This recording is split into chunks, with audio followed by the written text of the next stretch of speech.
आज की सुबह की शुरुआत हो रही है मेरी चंद्रशिला से। आज मैं रनिंग, सब साइकिलिंग सब छोड़ के आया हूँ। आज मैं ट्रैकिंग के लिए आया हूँ। अब मेरे पास कितने ऑप्शन हो गए, मतलब ट्रैकिंग भी हो सकती है, सनराइज़ भी हो सकता है, या रनिंग भी हो सकती है और साइकिलिंग भी हो सकती है। मतलब मॉर्निंग के लिए बहुत सारे ऑप्शन हो गए हैं। और मैं कुछ दिनों पहले बता रहा था ना कि भाई मैं कहीं जाने वाला हूँ, प्लान कर रहा हूँ कि कहाँ जाने वाला हूँ। तो मेरा एक ग्रुप आने वाला था। हाँ, इनका पूरा पैकेज था, मतलब चौपटा, तुंगनाथ, चंद्रशिला और देवरताल। तो इन्होंने पहाड़ी सफ़रनामा से बुक करा था। तो मैंने सोचा है जब जा ही रहा हूँ मैं, तो क्यों ना इनके साथ मैं ऐसे चले जाता हूँ देखने के लिए, क्योंकि बहुत टाइम पहले मैं आया था जब मेरे हाथ से ना वो पानी का बॉटल जम गया था। तो तब से लेके उसके बाद मैं चंद्रशिला नहीं आया था। तो मैंने सोचा अब ठंड भी काफ़ी कम हो गई है, बर्फ़ भी बहुत कम हो गया है कई कई इलाकों में। जैसे ये पीछे इलाका है ना, तो यहाँ यूज़ ही नहीं हुई है, कोई गया भी नहीं है। तो यहाँ बर्फ़ है, बाकी चंद्रशिला पे बर्फ़ पूरी ख़त्म हो गई है। मतलब थोड़ी बहुत है। हाँ, रास्ते में अभी जाते हुए दिखाएंगे कितनी है, क्योंकि सुबह सुबह उतना दिख नहीं रहा था, बर्फ़ भी नहीं दिख रही थी और अंधेरा इतना था कि कुछ दिखा ही नहीं। उसके बाद आए चंद्रशिला में और अभी सनराइज़ हो गया और इतने सारे लोग आए हुए हैं सनराइज़ देखने के लिए। और अगर आप लोग अभी आने का प्लान कर रहे हैं चंद्रशिला सनराइज़ के लिए, या उसके बाद भी ट्रैक करना चाहते हैं, तो अब ना क्रैम्पॉन की ज़रूरत भी नहीं है उतनी, क्योंकि ये जो ब्लैक आइस है ये बहुत कम कम स्पेस पे है, बहुत ज़्यादा जगह नहीं है। बर्फ़ भी आप देख सकते हैं, बहुत गिनी चुनी जैसी बर्फ़ है। सामने पहाड़ों से भी बर्फ़ अब निकलने लगी है, क्योंकि गर्मियाँ आने लगी है ना, तो आराम से आप इजीली नॉर्मल शूज़ में भी आप ट्रैक कर सकते हो। तो अभी मैं चंद्रशिला से नीचे ही आ रहा था, तब तक मुझे कुछ भाई लोग मिल गए जो लखनऊ से आए हुए हैं। और दिक्कत क्या होती है ना कि अभी मैंने इनसे पूछा कि आपने किससे बुक करा या आपने खुद से आए हो। इन्होंने बोला कि हमने एक कंपनी के थ्रू बुक किया था। तो वो बाहर की ऐसी कंपनी है, अब नाम भी मैं भी नहीं लेना चाहूँगा, लेकिन ये बोल रहे हैं कि इससे बढ़िया तो हम खुद से ही आ जाते हैं। क्या हम्म हुआ? देखिए, हमने तो पहले बुक किया। हम्म, ठीक है। तो हमने बुक किया, एडवांस बुकिंग किया। फिर उसने हमारा वो इनवॉइस वगैरह दे दिया। हम्म, और फिर जब ट्रैकिंग करने की बारी आई तो उनने हमें दूसरे ट्रैकिंग कंपनी का में ग्रुप में ऐड कर दिया। हम्म, हम्म, मतलब उसने अपने हाथ छोड़ दिए, दूसरे कंपनी को बोला कि अब ये कंपनी से आप घूमने जाओगे। ठीक है। उसके बाद ऋषिकेश से हम यहाँ पे आए, चोपता आए। चोपता में हमें बोला कि हमें गाइड मिलेगा। गाइड का चेहरा भी नहीं देखा अभी तक। ठीक है। उसके बाद हमें बोला गया था चोपता में रुकना है। हम्म। बट हमें रोका कोई कहीं और, रुद्रनाथ या ऐसा कहीं पे। तो अरे अच्छा। हमें सनराइज देखना था, 3:30 बजे आना था। तो हमें 2:30 बजे निकलना पड़ा था सुबह। हम्म, ठीक है। तो ये सारी चीज़ें करनी पड़ी, और मतलब बस हमें कोई बस गाइड कर देते ना हम्म। कि क्या करना है क्या नहीं करना है, हाँ, तो कोई दिक्कत नहीं होता। सही बात है। अभी तो ऐसा लग रहा है कि होटल खुद कर लेते, गाड़ी कर लेते। गाड़ी खुद कर लेते। यही होना था। यही सेम सेम ही चीज़ होना था। क्योंकि अभी भी ऐसा कुछ एजेंसी से बुक किया है तो उससे कुछ फ़ायदा दिख फायदा नहीं नहीं रहा है। है। सब खुद ही कर रहे हैं। अब हम अपने से आ रहे हैं, अपने से टाइमिंग सेट कर रहे हैं, खुद हाँ, खाना खा रहे हैं। ये प्रॉब्लम तो है। मतलब अब होता क्या है ना कि मैं बहुत बार बोलता हूँ लोगों को कि भाई हम्म लोकल लोगों को देखो, लोकल हम्म वहाँ पे जो काम कर रहे हैं। हाँ। अभी जैसे हमारी कंपनी है पहाड़ी सफ़रनामा, हाँ जी। तो हम खुद ही उसको चलाते हैं, खुद ही काम करते हैं, खुद ही गाइड बन के आते हैं, क्योंकि हमें पता है ना कि भाई एक एक रुपए कितनी मेहनत से कमाता है, हाँ उसका जी। वेस्ट नहीं जाना चाहिए। तो हम्म अगर चीज़ें नेचर के सामने हम जीत नहीं सकते हैं, लेकिन जहाँ तक हम पॉसिबल कर सकते हैं करवाते हैं। और हमेशा यही कहते हैं कि लोकलर्स के साथ करिए या अपने खुद से करिए। बिल्कुल हमेशा बिल्कुल। अलग एक्सपीरियंस होना चाहिए। अगर आप आ रहे हो इन दुर्गम क्षेत्रों में, तो एक्सपीरियंस भी वैसा ही मिलना चाहिए आपको। तो क्या बिल्कुल। करना चाहोगे फिर अगली बार? अगली बार ध्यान रखिए कि जो लोकल जो करवा रहे हैं उन्हीं से करिए, या फिर खुद से आ खुद जाइए। से आ जाए, सही यहाँ बात पे लोग चलते रहते हैं, रास्ता खुद ब खुद मिल जाएगा। एक्सपर्ट की कोई ज़रूरत नहीं है। है। लोकल ही बेस्ट है, लोकल थैंक से यू। आइए।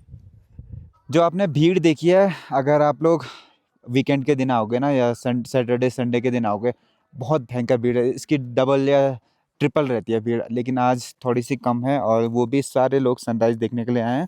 अब नीचे से बहुत कम लोग आ रहे होंगे ऊपर। तो मतलब जब वीकेंड रहता है तो उस दिन ज़्यादा रहती है, और नॉर्मल डेज़ पे ऐसी हल्की-फुल्की भीड़ रहती है फिर।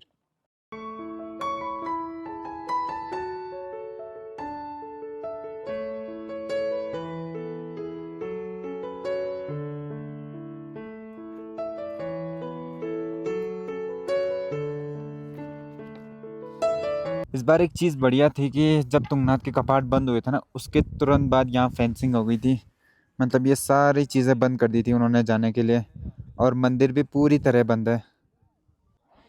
और मंदिर के जो दर्शन हो रहे हैं वो सिर्फ बाहर बाहर ही हो रहे हैं, क्योंकि सारी जगह वो तार बाड़ हो रखी है, तो जाने का कहीं से भी रास्ता नहीं है।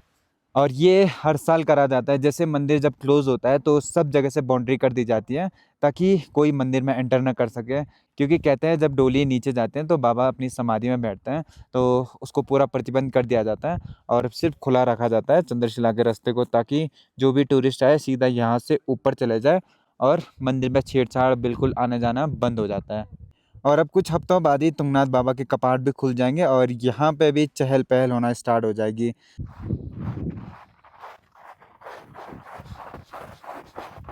आपने आजकल एक रील देखी होगी, बहुत वायरल ट्रेंडिंग रील, तो वो यहाँ पे की है। ये सामने है गणेश जी का मंदिर, यह है, आप दर्शन कर लो। और कहते हैं कि ये है बप्पा, और सामने है बप्पा के पप्पा। यहाँ पे ऐसे ही लग रहा है क्या? ये उनका फोरहेड है, नोज़ है, उनके ऐसे बाल बिखरे हुए हैं, महाकाल के दर्शन हो रहे हैं साक्षात।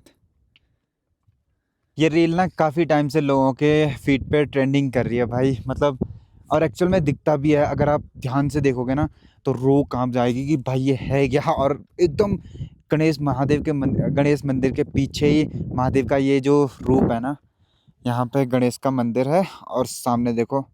इसीलिए उसने भी ठीक बोला जिसने रील बनाई, ये है बप्पा और ये है बप्पा के पप्पा। अगर आपको ऐसा लग रहा है तो आप ज़रूर हमें कमेंट में बताएं कि भाई ऐसा एक्चुअल में दिख रहा है।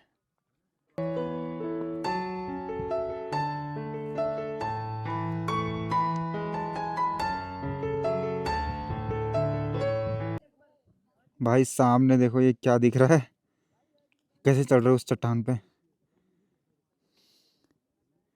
हमारे जो गढ़वाली लैंग्वेज में उसको गुहेड़ और काकड़ बोलते हैं। भाई क्या ज़बरदस्त तरीके से भाग रहे हैं उन पहाड़ों पे।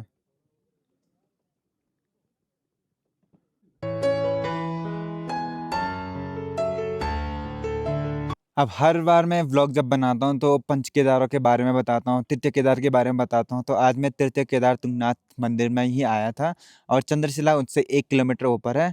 तो अगर आप लोग भी आना चाहते हैं तुंगनाथ महादेव के दर्शन करने के लिए, तो 6 महीने इनकी पूजा तुंगनाथ में होती है और 6 महीने इनकी पूजा होती है मक्कू मठ में।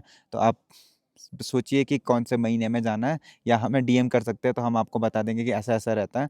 बाकी इसकी जो ट्रैक की जो डिस्टेंस है ना, वो एक नॉर्मल सी ट्रैक है, मतलब बिगनर्स लोग इसको कर सकते हैं।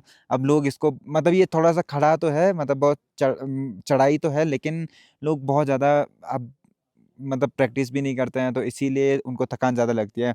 वैसे बहुत नॉर्मल ट्रैक है ये पंच केदारों में से। तो अगर आप आओ तो अच्छी प्रैक्टिस करके आओ भाई, ताकि आपको भी दिक्कत ना हो।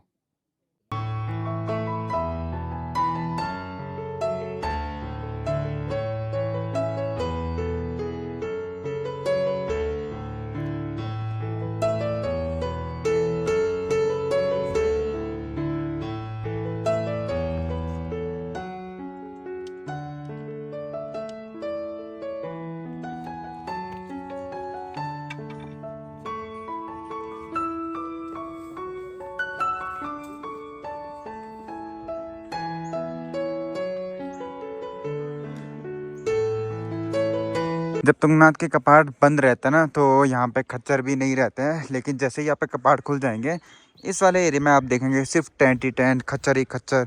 सब लोग अपने रोज़गार के लिए यहाँ पे वापस आ जाते हैं।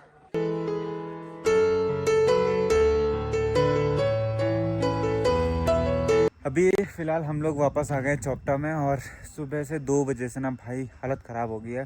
बिल्कुल भी बोलने का मन नहीं कर रहा है, क्योंकि खाना तो कुछ गया नहीं है। तब यहाँ पे दुकान ढूंढ रहे हैं, क्योंकि आज संडे भी, आज ये होली भी है ना, तो दुकानें सब बंद हैं। कुछ मिलेगा तो कुछ खाते हैं अभी।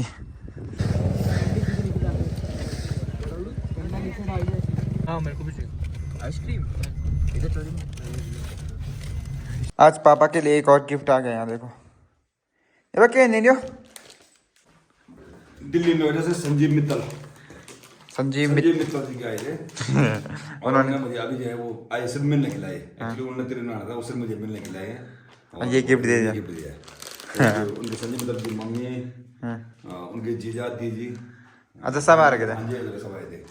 चलो बढ़िया, बहुत बहुत बधाई आपको, धन्यवाद संजीव मित्तल जी को। संजीव मित्तल जी को बहुत बहुत धन्यवाद देता हूँ। और मैंने तो उनको बोला, मैंने कहा इस फैमिली मेम्बर कभी भी आप हमारे घर में आओ, तो बोला कि बिल्कुल आएंगे साहब। मतलब वो उससे भी जो है फोन से बात होने के बाद ही उन्होंने मुझे ये गिफ्ट दिया है। Thank you sir, thank you thank you और थैंक बोला यू। है कि मैं इनको नोएडा भेज देना। हाँ मेरे को पहचानते हो? हाँ, उसमें देखो ना वीडियो। अच्छा ठीक है, पक्का आएंगे पक्का आएंगे। आपके चैनल को देखते रहता हूँ शायद। ठीक है।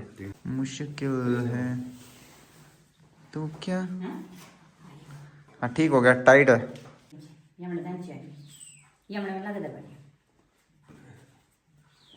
ये करा ना, रुको दो करा करा करा ना करा ना अरे करो तो बोलो अब बोलो ना, बोलो ना पुष्पा राज झुकेगा नहीं साला। तुम गिफ्ट देते जाओगे ना, हम लेते जाते हैं। आज मेरी जो हालत हुई ना भाई, मतलब मुझे समझ नहीं आ रहा कि मैं, मतलब सुबह से ही व्लॉग मैंने बनाया, मतलब ज़बरदस्ती बनाया लेकिन बनाया मैंने व्लॉग, क्योंकि मेरे को पता था मैंने करना है, तो डेली वाले हिसाब से मैंने करना ही था।